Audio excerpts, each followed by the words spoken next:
I would now, with great pleasure, introduce our president, Jonathan Lash.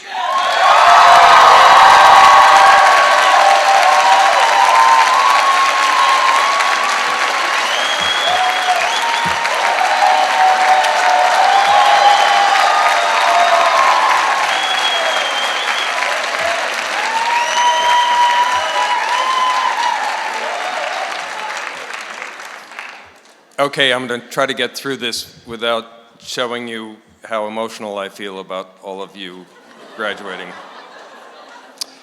Good day. It is a good day, right? So let me start with welcome. Bienvenidos a todos.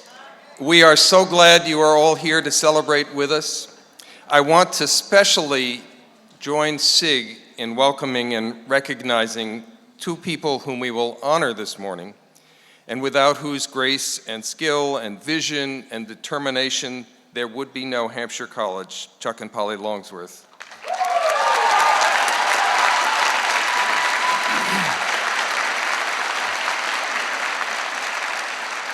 I've had the wonderful experience of enjoying their support from the moment I walked in the door over there at Cole Science, enjoying their belief, their passion about the school. It's a very, very special thing that we have them with us. And Mr. Chairman, I cannot help but say one more time how deeply grateful we all are to you and to Ruthie for all of your love, your passion, your passionate advocacy of Hampshire. You are very special friends to me and to the college. You will always be part of this family.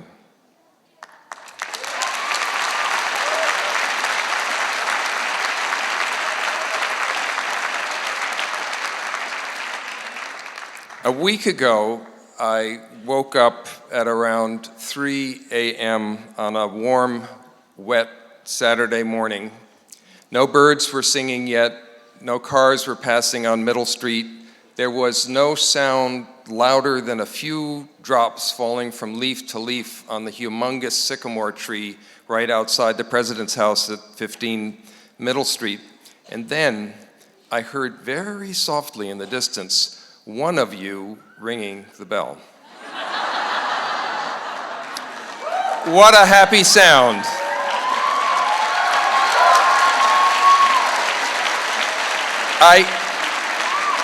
I could hear the triumph in the way you were ringing it. I could imagine the bottles of champagne clustered around the bell rope.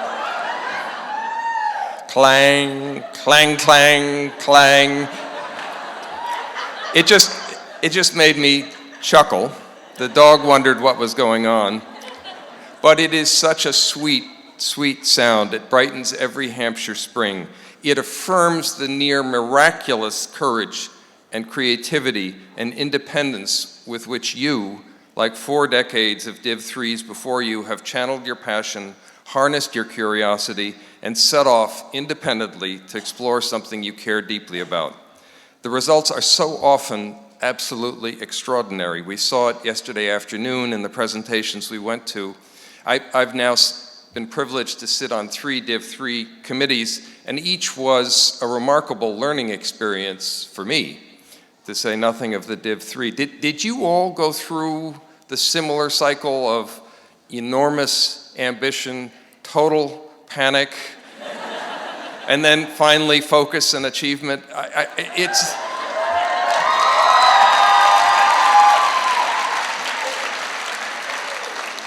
I watch you, and I know I could not have done it at your age. I don't know how you do it, but it's fabulous. What a privilege to be part of Hampshire.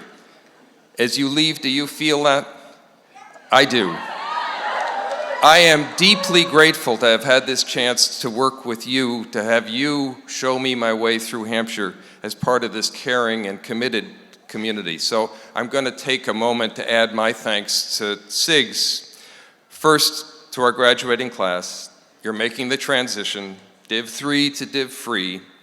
You may be glad now, but I'm sorry. Not for you, but for us. You've taught me so much, you've taught all of us so much about Hampshire, about life, about the power of curiosity and creativity. It has been so much fun to work with you. You may be ready to move on, but I will miss you. Thank you for everything. It will be a kick to see what you do next.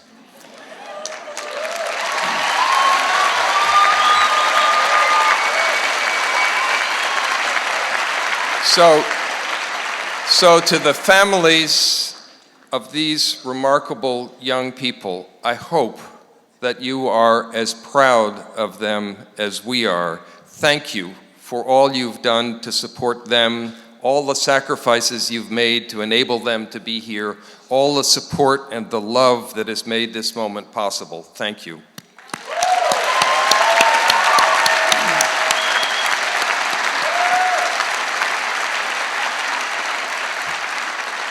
And then there's the whole Hampshire family. Sig mentioned the faculty, the inspired, committed, devoted people who help you through this process, but there are also the wonderful, dedicated staff who believe so profoundly in what you are doing and try every time they can to help you. And the remarkable alumni, many of whom are here today, some of whom are parents of students graduating, who make this shared enterprise so endlessly exciting, unpredictable, and rewarding. Thank you all.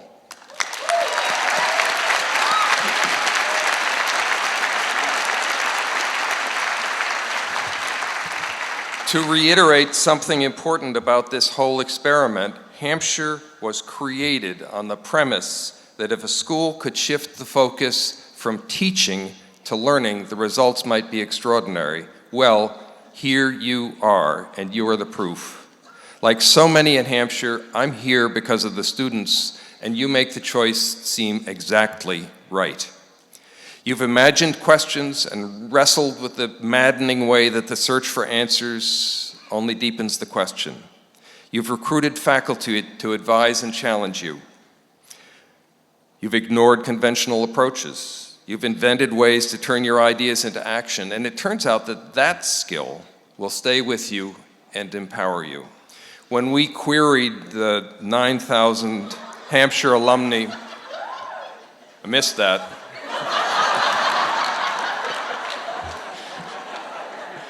When we queried the Hampshire alumni,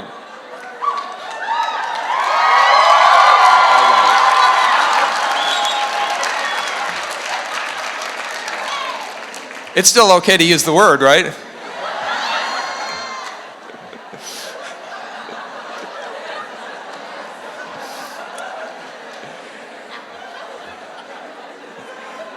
"25% of the respondents," this is going to seem like such an anticlimax.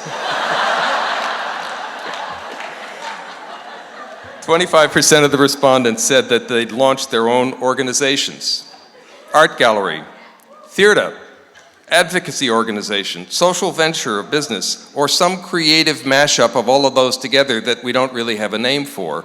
30% describe themselves as entrepreneurs in a uniquely Hampshire sense, fearless inventors and doers.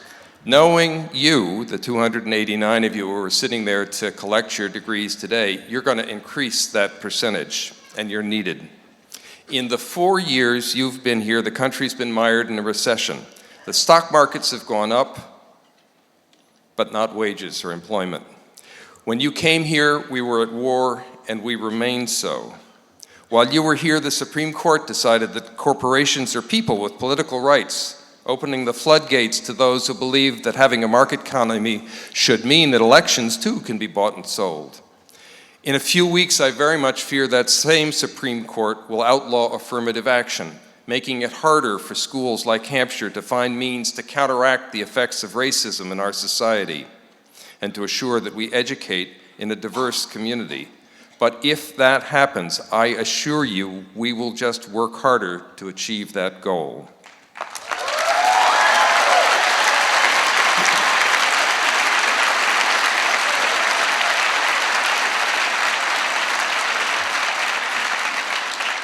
Of course, I don't even need to say it, right? Because if we didn't, you'd hold our feet to the fire. I'm counting on you to do that. In the 4 years you've been here, the country's homophobia has ebbed, and the majority now support gay marriage. It is even possible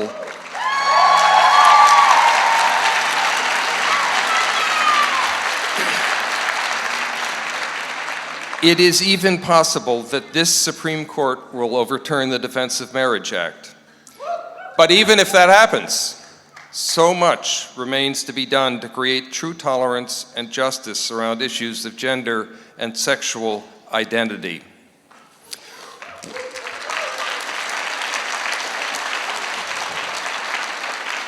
While you were here, global population passed 7 billion and global economic output passed 75 trillion. I can't even imagine that number. If we divided the 75 trillion evenly among the 7 billion, that would mean per capita income of $10,000 per year, which would be an astonishing improvement of life for people all over the globe. But while you were here, the distribution of income became not more, but significantly less equal worldwide, so that growth has not benefited the people who need it most. While you were here, the Occupy movement flowered and faded, but funded by a couple of fossil fuel plutocrats, the Tea Party parties on. While you were here, just last week, the concentration of carbon dioxide in the atmosphere passed 400 parts per million, a level not seen since the Pliocene, not in human history, a level that, given rapidly rising emissions, we will soon leave behind. That will mean that a theme of your lives, for all of your lives, will be coping with changing climate. After all, while you were here, the Weather Channel had cause to coin the term Frankenstorm. Yep, plenty for you to deal with. Change is what you can count on. Change as a process of discovery, learning, and challenge. Change as a necessity and a moral obligation in a rapidly changing world. You can learn anything, invent what you need, build what you can imagine. You can be the change, you can surf the change, you can lead as the engineers and entrepreneurs of change. But as the alien invaders say in grade B sci-fi movies, resistance is futile.